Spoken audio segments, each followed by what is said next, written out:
Cette vidéo comportera deux parties. Une première partie sur la résultante des forces, la seconde loi de Newton et comment traiter des systèmes de force. La deuxième partie parlera plutôt le travail exercé par des forces sur un plan incliné. Donc ici, on a un système avec trois forces. Une force qui tire vers le bas, F3. Une force F2 qui a un angle par rapport à l'axe vertical, 30 degrés. Une deuxième force F1 qui a un angle de 45 degrés par rapport à l'axe vertical, F1. Donc l'idée, c'est de calculer la force résultante au point A. Donc je rappelle les valeurs de force. La force F1 vaut 500 N, F2 vaut 707 N et F3 vaut 966 N. Et je dois trouver la résultante des forces au point A. Donc petit rappel sur la résultante des forces. La résultante des forces, c'est la racine carrée de la somme des forces en X. Donc là déjà une faute. Somme des forces en X au carré, somme des forces en Y au carré. D'où vient cette formule? Ça vient tout simplement de la formule de Pythagore, tout simplement. Ça, c'est Pythagore. Donc, l'objectif, ça va être de trouver la somme des forces en X, donc la somme des forces totales qui s'applique en X au point A. Et également la somme des forces en Y qui s'applique au point A. Donc, ici, ce que je vais faire, c'est que je vais placer un trièdre XY au point A. Donc, ça, c'est mon axe des Y. Et ça, c'est mon axe des X. Et je vais calculer la somme de toutes les forces qui s'appliquent en X dans la direction X et la somme de toutes les forces qui s'appliquent dans la direction Y. On voit qu'ici la force par exemple F1 n'est pas exactement ni sur l'axe Y ni sur l'axe X, mais elle a un angle de 45 degrés avec l'axe Y. Donc ce que je vais faire, c'est que je vais projeter la force ou les forces F1 et F2 dans les axes X et Y, tandis que la force F3 est déjà alignée avec l'axe des Y. On va commencer par projeter la force F1 sur les axes X et Y. Pour faire ça, on va appliquer tout simplement Stochatoire. Donc je vais faire un petit dessin. On voit que la force F1 a deux composantes. Une composante comme ça en Y que je peux appeler F1 Y. Et une composante en X ici, comme ça, que je peux appeler F1 X. Et je peux faire pareil pour la force F2. La force F2 a une composante ici F2 X et une composante comme ça que je peux appeler F2 Y. Et pour trouver ça, c'est tout simplement Stochatoire parce que j'ai des triangles rectangles. Donc si j'applique Stochatoire pour la première force, je peux former un triangle rectangle ici, ou même ici si tu veux. Si j'applique Stochatoire, la force en X, c'est la partie opposée dont il y a deux triangles. Petite pause publicitaire. Je viens actuellement de lancer une toute nouvelle plateforme de cours particuliers qui va mettre en lien des professeurs et des élèves sur base de la problématique des étudiants. Comment ça marche? Supposons que tu es un élève, tu te rends sur le site web findscholar.com, tu poses ton problème disant j'aimerais calculer la résultante des forces sur un plan incliné. Tu envoies ton problème, tu fixes le tarif minimum ou maximum que tu aimerais avoir, tu fixes le nombre d'années d'expérience, tu précises ta ville, le langage, le mode de cours que tu aimerais avoir en présentiel, à distanciel, ton pays, et tu renvoies directement ces informations à la plateforme. Et ensuite, un algorithme va analyser ton problème, comprendre ce que tu veux, et te mettre en lien avec le professeur qui répond au mieux à tes attentes. Actuellement, il y a plus ou moins une base d'une quinzaine de professeurs dont j'essaie de recruter massivement des professeurs sur ma plateforme. Que tu résides en France, en Belgique ou dans n'importe quel pays, tu es éligible pour t'inscrire sur ma plateforme. Donc n'hésite pas d'en parler à des amis, à des proches ou à des connaissances qui soit recherchent un prof particulier ou qui soit veulent être un professeur particulier. A bientôt sur Findscholar, tu trouveras forcément le lien en description. Salut, ciao. Si tu te places sur ce triangle ici, celui-ci, comme ça, c'est la même chose. De toute façon, celui-ci, c'est exactement également 45 degrés. De toute façon, c'est la même chose. Donc si tu te places sur le triangle, comme ça, qui pointe vers le haut, Stochatoire, donc saut opposé sur hypoténuse. L'hypoténuse, c'est F1. Du coup, l'opposé, c'est hypoténuse fois le sinus de l'angle, c'est de 45. Tu fais pareil pour Y. Y, c'est l'adjacent ici. Dans le cos de l'angle, c'est adjacent sur hypoténuse. Du coup, l'adjacent qui est la composante en Y, c'est l'hypoténuse fois cos de l'angle. Donc, on appelle ça tout simplement projection des forces. Si tu veux comprendre ça en plus en détail, tu te poses et tu appliques Stochatoire pour les différents triangles rectangles. Je peux également faire ça pour la force F2. Donc, je projette la force F2 dans les axes X et Y. Et ici, il faut faire attention aux signes. Parce que tu vois que la force F2 part dans la direction moins X. Donc ici, la composante en X est négative. La composante en Y est positive parce que ça part bien vers le haut. Pour la force F1, je ne l'ai pas précisé, mais elle est positive en X et positive en Y. Tandis que la force F3, elle est que sur l'axe des Y, donc elle n'a qu'une seule composante en Y qui va être négative parce que F3 pointe vers le bas. Ensuite, qu'est-ce que je fais? Je fais la somme de toutes les forces qui existent en X pour avoir la force totale en X. Donc je somme toutes les forces, F1 signe de 45 moins F2 signe de 30. Avec une calculatrice, je trouve cette valeur numérique. On va faire pareil en Y, sommer toutes les forces qui agissent en Y, F1 cause de 45, F2 cause de 30, moins F3. Tu utilises une calculatrice avec ces valeurs numériques, tu vas trouver ça. Tu peux te poser et les refaire tranquillement. Ensuite, je peux calculer la force résultante. Ouais, ici encore, j'ai fait la même faute. C'est au carré. Je prends un stylo. Ici, c'est au carré. Ici, c'est au carré. Donc, c'est la racine carrée de la force totale au point, qui s'applique au point A en X au carré, plus la force totale en Y au carré. Tu calcules ça avec une calculatrice, tu trouves cette force. On peut représenter la force comme ça. On sait qu'il y a une composante négative en Y et une composante positive en X. On peut également, donc ça c'est un petit bonus, tu peux également te demander quel est l'angle que cette force fait avec l'axe des Y par exemple. Et pour faire ça, tu dessines un triangle rectangle. Tu peux appliquer ce que tu veux.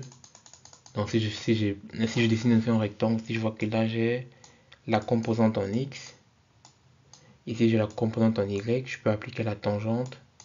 Ou même si je voulais, je pouvais aussi appliquer sin ou cos, peu importe. Moi, j'appliquais la tangente. Dans la tangente de l'angle, c'est opposé sur adjacent. Dans l'opposé, c'est la composante en X et l'adjacent, c'est la composante en Y. Après, je fais arctangente de la valeur. Je trouve l'angle en question qui vaut 17,6. Donc, à la fois, j'ai trouvé à la fois la direction, le module et le sens. Et c'est tout pour cette question. Pour la question 2, on peut faire quelque chose de plus intéressant. Bon, si l'animation n'a pas bien marché, mais l'idée c'est que tu as un skieur qui remonte une pente. Donc le skieur remonte une pente à l'air d'une corde qui va tirer le skieur vers le haut.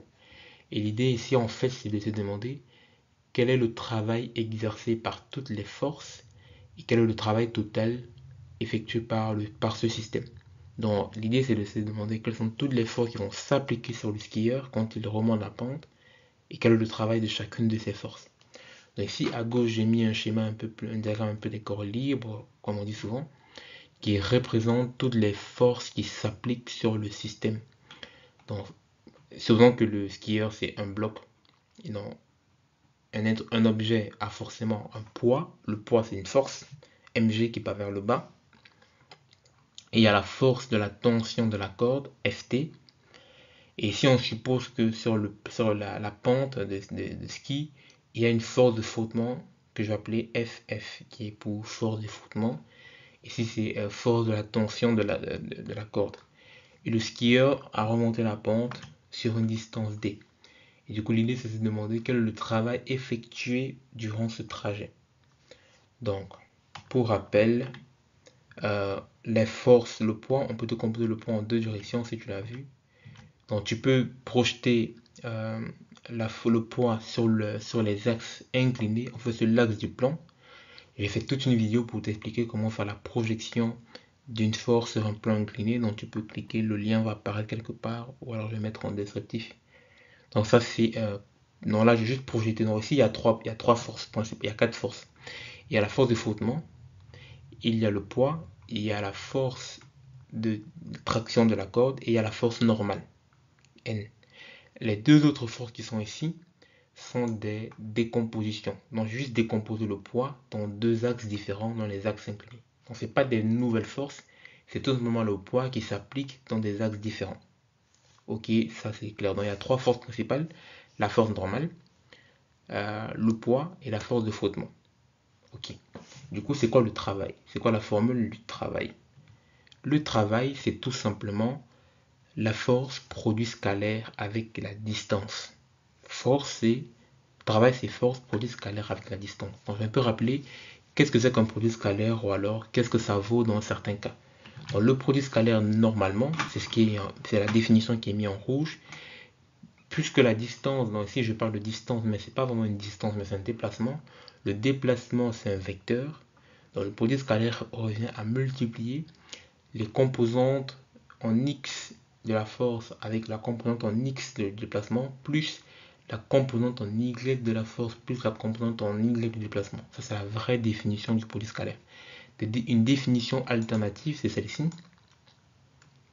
qui te dit en fait que tu peux dire que c'est juste le module de la force dans le module ou l'amplitude, je pense qu'on appelle ça le module, la norme plutôt, voilà, la norme de la force, fois la norme de la distance, fois le cosinus entre les deux.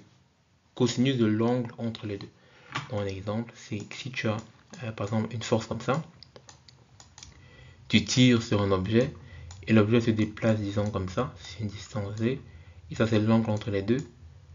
Le travail effectué par la force, c'est le module de cette force fois le module de la distance fois la norme de la force fois la norme de la distance fois le cosinus de l'angle entre les deux. Ça, c'est la définition. Maintenant, il y a deux cas très particuliers qui sont intéressants. C'est qu'est-ce qui se passe quand la force est parallèle au déplacement. Donc, si les deux sont parallèles, les deux sont comme ça veut dire que l'angle entre les deux vaut tout simplement 0.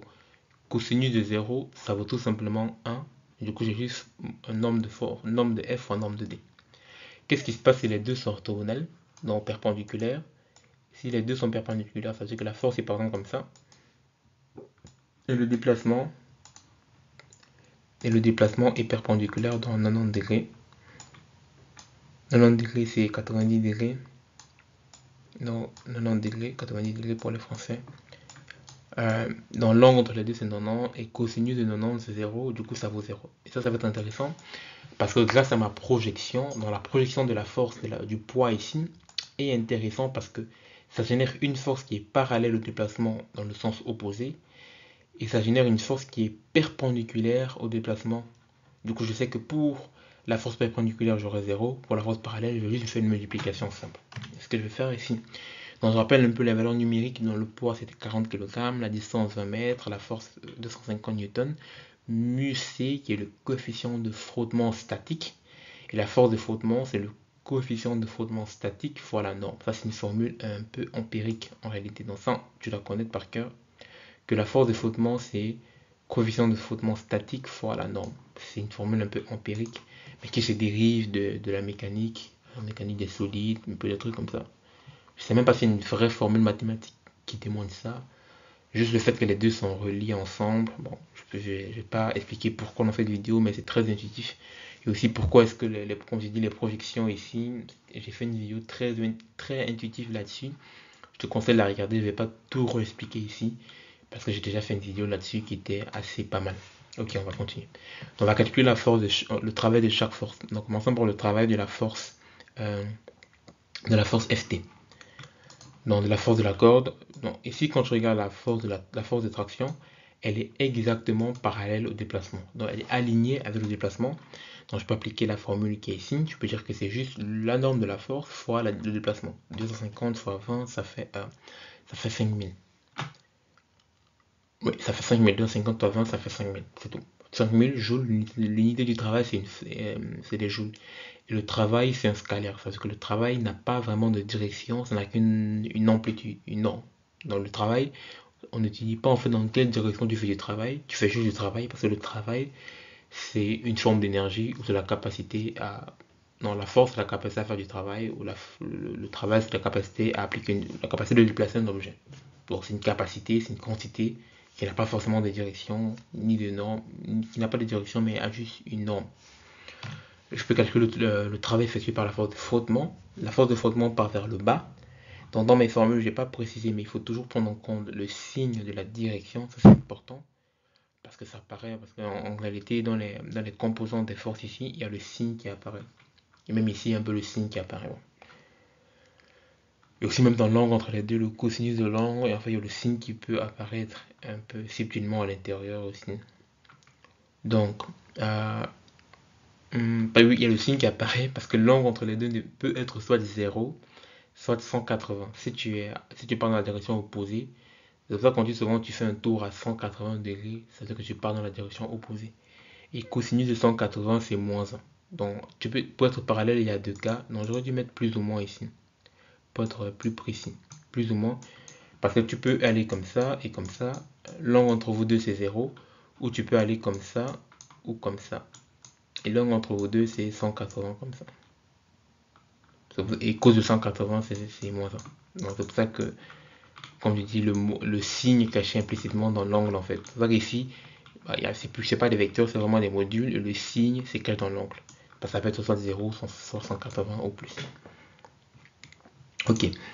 Revenons à ça. Donc ici, tu veux le calcul. Donc tu fais mu c'était 0.1. La norme, j'ai mis ici. Donc la norme est égale à la composante de la force qui part vers le bas pour avoir l'équilibre des forces.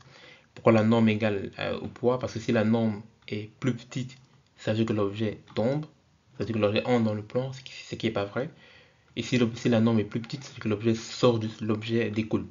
Donc tu vois que la norme pour un objet qui est à l'équilibre dans le plan, dans la direction normale, doit valoir la composante de la force normale. Et c'est vrai plus pour un bloc sur un plan horizontal.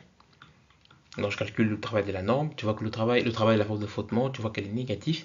Ça veut dire que tu perds de l'énergie quand tu remontes sur la pente. C'est l'interprétation physique d'un travail négatif. C'est-à-dire que quand le bloc remonte, il y a une partie de l'énergie qui est perdue due au travail de la force de frottement. Et ça découle tout simplement de la conservation de l'énergie. Donc quand tu remontes sur une pente, tu perds de l'énergie. Et cette énergie, principalement, est perdue due au frottement. Et le frottement génère généralement de la chaleur, le sang, etc. Donc l'énergie est perdue d'une certaine façon. Je peux calculer également le travail du poids aussi. Donc le travail du poids est perdu comme dans le pas. Je vais expliquer comment c'est perdu dans le travail du poids. J'aurais dû mettre pas F, mais mg. J'aurais dû mettre quoi? Oui, le travail du poids. Bon, disons, c'est cette composante mg sinus fois la distance parce qu'elle est aisément parallèle ici. Comme la force de frottement, elle est parallèle à la descendée, mais elle a un angle de 180 degrés, ou alors elle est dans le sens opposé, donc c'est moins, et ça vaut moins cette force. Donc, à ton avis, où est partie cette. Pourquoi est-ce qu'on a un travail négatif dans le cas du travail du poids? L'interprétation est intéressante parce que dans le cas du poids, on ne perd pas vraiment de l'énergie, mais on gagne plutôt une autre forme d'énergie en fait. Donc, le travail du poids, ici, va être stocké dans l'énergie potentielle. Ça, c'est vraiment une interprétation magique. Parce que quand tu as le bloc qui monte vers le haut, tu as l'énergie potentielle du bloc qui augmente. Mais comme on ne peut pas créer de l'énergie et qu'on la transforme, du coup, cette énergie vient forcément de quelque part. Ça veut dire que le travail du poids est négatif. Ça veut dire qu'on doit prendre de l'énergie quelque part et cette énergie va venir en fait de l'énergie de la corde. Et cette énergie n'est pas perdue, elle va être stockée dans l'énergie potentielle. Ça veut dire que si tu redescends vers le bas comme ça, donc si tu rediminues ton énergie potentielle, tu vas récupérer la force que tu as perdue dans la force du poids. C'est pour ça qu'en mécanique, on parle de deux types de forces. Il y a ce qu'on appelle des forces conservatives et ce qu'on appelle des forces non conservatives. Par exemple, le travail du poids est conservatif. C'est-à-dire que si je tire le bloc vers le haut, je, je stocke de l'énergie, donc je perds de l'énergie de ma corde, mais elle est stockée dans mon énergie potentielle. Si je redescends, je vais la récupérer. C'est ce qu'on fait dans des barrages hydrauliques. Dans des barrages hydrauliques, on va pas dans des barrages hydrauliques, mais dans des réserves hydrauliques, on va mettre de l'eau dans des réservoirs à hauteur. Ensuite, on va laisser l'eau redescendre vers le bas, on va récupérer l'énergie. On va pomper on va utiliser des pompes pour mettre de l'eau en hauteur. Donc, on va faire du travail, le poids va faire un travail, et on va relâcher cette eau pour récupérer l'énergie.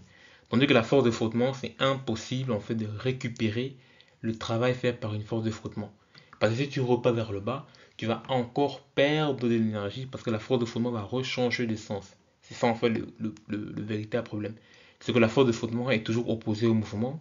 Donc peu importe la direction que tu prends, tu vas perdre de l'énergie à cause de la force de frottement. Tandis que le poids est toujours dans une direction. Quand tu remontes, c'est négatif. Mais quand tu vas redescendre, là, c'est positif, tu vas récupérer ton énergie. Donc ça demande vraiment le principe de conservation d'énergie. Comme je vous ai dit, l'énergie perdue par la force de frottement n'est pas perdue, ça va se dissiper sous forme de chaleur ou de sang. Donc en quelque sorte, c'est pas perdu, mais on ne peut pas juste la récupérer. Tandis que le travail exercé par le poids, on peut la récupérer via l'énergie potentielle. Je ne sais pas pourquoi je pars aussi loin, mais je tenais vraiment à le dire parce que c'est super important. Donc à la fin, je peux calculer le travail total.